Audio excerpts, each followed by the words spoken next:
Okay, so I got this to play golf in the fall. I'm in New England and it gets cold pretty quickly.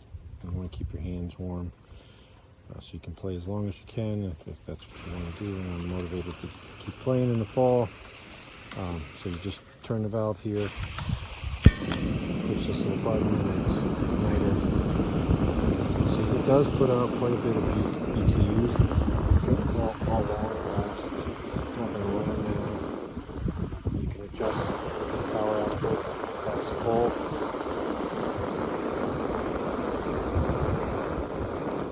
And that's lower.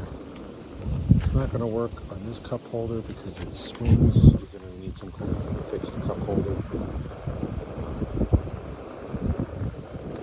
It does fit size-wise. It's kind of a standard small cup holder.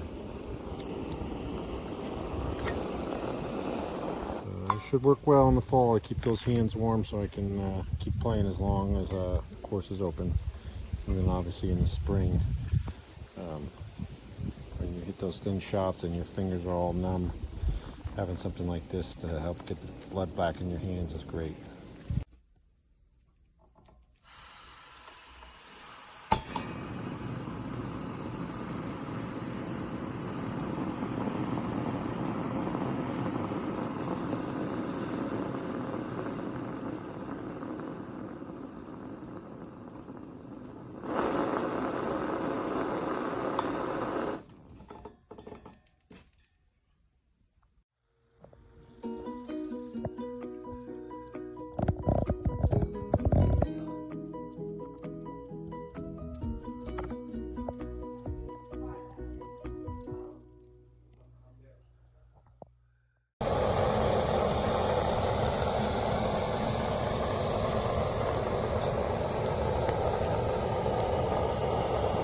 This is definitely a little bit noisy.